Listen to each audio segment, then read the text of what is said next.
안녕하세요. 말씀 한 줌. 오늘은 사사기 7장 15절에서 25절 말씀을 함께 살펴보도록 하겠습니다.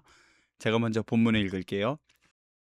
기드온이 그 꿈과 해몽하는 말을 듣고 경배하며 이스라엘 진영으로 돌아와 이르되 일어나라 여호와께서 미디안과 그 모든 진영을 너희 손에 넘겨 주셨느니라 하고 300명을 세 대로 나누어 각 손에 나팔과 빈 항아리를 들리고 항아리 안에서 횃불을 감추게 하고 그들에게 이르되 너희는 나만 보고 내가 하는 대로 하되 내가 그 진영 근처에 이르러서 내가 하는 대로 너희도 그리하여 나와 나를 따르는 자가 다 나팔을 불거든 너희도 모든 진영 주위에서 나팔을 불며 이르기를 여호와를 위하라 기드온을 위하라 하라 하니라.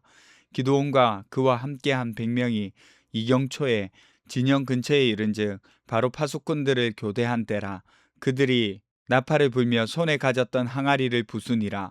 세 대가 나팔을 불며 항아리를 부수고 왼손에 횃불을 들고 오른손에 나팔을 들어 불며 외쳐 이르되 여호와와 기드온의 칼이다 하고 각각 제자리에 서서 그 진영을 에워싸매 그 온 진영에 군사들이 뛰고 부르짖으며 도망하였는데 300명이 나팔을 불 때에 여호와께서 그 온 진영에서 친구끼리 칼로 치게 하심으로 적군이 도망하여 스레라의 벳시다에 이르고 또 답밭에 가까운 아벨 무홀라의 경계에 이르렀으며 이스라엘 사람들은 납달리와 아셀과 온 므낫세에서부터 부름을 받고 미디안을 추격하였더라.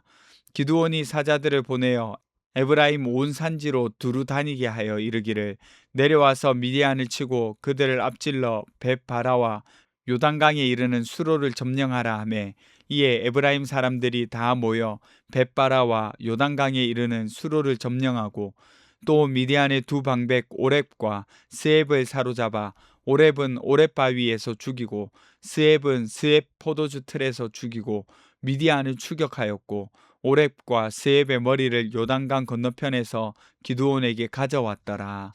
아멘. 어제 미디안 군인의 꿈을 통해서 확신을 얻는 장면으로 본문이 시작되고 있습니다. 보리떡 덩어리가 장막을 쳐서 무너뜨리는 장면을 미디안 군인이 친구에게 이야기하니까 친구가 기드온의 칼이라 이렇게 해몽을 했었잖아요. 그 꿈과 해몽을 기드온이 들었습니다. 여전히 두려운 가운데 있었는데 미디안 진영에 내려가 보라는 하나님의 말씀을 따라서 내려갔다가 듣게 된 거죠. 그리고 기드온은 이제 더 이상 표징이나 두려움에 있지 않았습니다. 이 꿈과 해몽을 듣고 기드온은 하나님을 어떻게 했나요? 경배했다. 곧 예배했다라고 기록하고 있습니다. 왜냐하면 하나님이 약속하신 말씀이 맞다는 것을 확인했기 때문이죠. 확신이 생겼습니다. 그리고 그가 자기 진영으로 돌아와서 하는 말을 들어보세요. 일어나라. 여호와께서 미디안과 그 모든 진영을 너희 손에 넘겨주셨느니라. 주실 거야도 아니고 이미 주셨다고 과거형으로 말하면서 확신하고 있습니다. 이미 승리가 결정되었다는 믿음이 생긴 거예요. 그렇게 300명의 용사들은 전쟁을 치르러 가는데 보세요. 칼이나 창, 활 같은 무기를 들고 가는 것이 아니라 나팔, 항아리, 횃불과 같은 도구들을 들고 갑니다. 이건 약간 심리전 같은 건데요. 당시에는 나팔수 따로, 횃불 담당 따로, 또 무기 든 사람 따로 있었거든요. 그런데 300명이 모두 나팔 불고 횃불 들고 있으니까 어떻겠어요? 수많은 군대가 자신들을 포위했다 이렇게 착각하게 되기도 합니다. 물론 이 심리전과 전략도 하나님이 이미 미디안 사람들의 마음에 두려움을 심어 놓았기 때문에 가능한 일이기는 했죠. 싸우는 장면을 한번 봅시다. 먼저 횃불을 켜고 그 위에 항아리를 덮었습니다. 전쟁이 시작되면 항아리를 깨뜨리는 거예요. 그럼 켜져 있던 횃불이 드러나게 되는 거죠. 그러니까 횃불은 처음부터 켜져 있었던 겁니다. 항아리 안에 숨겨져 있었을 뿐이죠. 그런데 항아리를 깨뜨리는 순간 횃불의 빛이 드러나는 거죠. 여러분 재밌는 것은 바울이 고린도 후서에서 우리를 질그릇으로 묘사하거든요. 그리고 그 안에 그리스도의 빛이 있다고 말하는데 질그릇이 깨질 때 그 빛이 드러난다고 합니다. 그런 것처럼 우리도 깨어질 때 우리 안에 그리스도의 영광이 나타난다고 말하죠. 이거를 사사기 본문에서는 원래 군사 전략이기는 하지만 바울이 이 장면을 가지고 하나님께 연약한 사람을 통해서 하나님의 능력을 드러내는 모습으로 설명하고 있습니다. 여러분, 이제 다시 본문으로 돌아가서 항아리를 부수고 나팔을 불면서 크게 외칩니다. 여호와와 기드온의 칼이다. 사실 기드온은 칼이 없습니다. 300명도 칼이 없어요. 그런데 보세요. 어떤 일이 일어납니까? 22절을 보시면 여호와께서 그 온 진영에서 친구끼리 칼로 치게 하셨다. 이렇게 기록하고 있습니다. 그들을 물리친 진짜 칼은 미디안 사람들이 서로에게 휘두른 칼이고 그 일은 하나님이 하신 거죠. 여전히 전쟁의 주체가 하나님이시라는 것을 보여주고 있습니다. 말도 안 되는 승리를 거머쥐는 거죠. 그렇게 승리를 얻게 되자 다른 지파들을 부르게 됩니다. 300명으로부터 시작한 사람들과 납달리, 아셀, 므낫세, 에브라임까지 불러서 나머지 사람들을 추격하죠. 그래서 승리가 시작된 후에 도망친 적들을 섬멸하고 그 승리에 참여하게 하시는 겁니다. 그래서 승리의 기쁨을 함께 누리게 하시죠. 여러분, 오늘 본문에서 기드온의 가장 큰 변화는 기드온이 확신을 얻었다는 겁니다. 병력이 늘어난 것도 아니고 더 좋은 무기를 받은 것도 아니에요.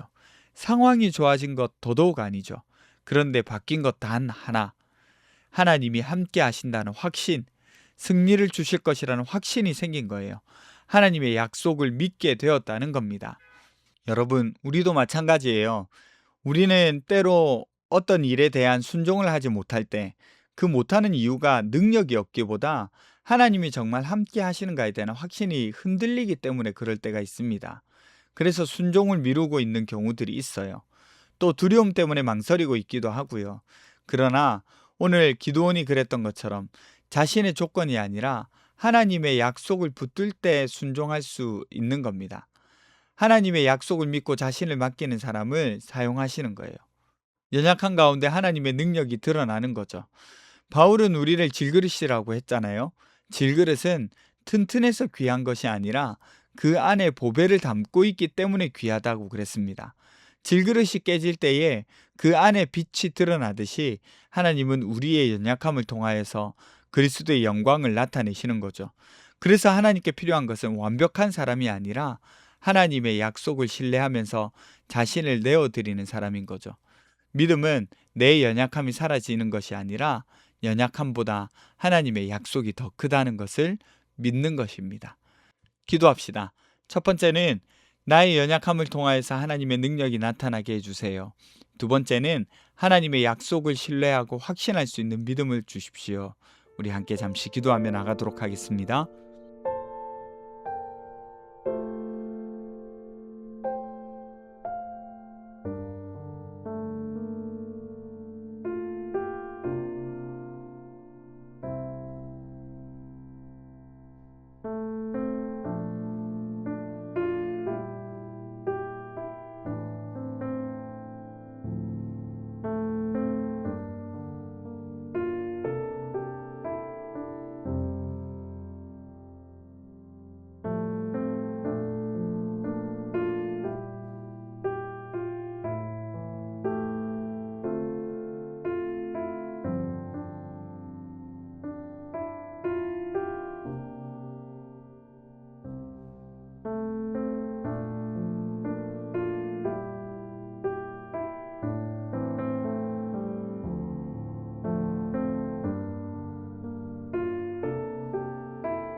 하나님, 복음을 통하여서 하나님을 확신할 수 있도록 도와주시니 참 감사합니다. 마지막 때에 일어날 승리에 동참할 수 있도록 우리를 초대해 주셔서 감사합니다. 그리스도의 승리가 우리의 승리가 될 수 있도록 도와주시니 참 감사합니다. 이 복음 안에서 우리의 연약함을 통하여서 하나님의 능력이 나타나는 것을 경험할 수 있도록 도와주십시오. 또 하나님의 약속을 신뢰하고 확신할 수 있는 믿음을 우리에게 주십시오. 감사드립니다. 거룩하신 예수님 이름으로 기도드립니다. 아멘. 여러분, 오늘 하루도 하나님과 동행하는 하루 되시기를 간절히 바랍니다.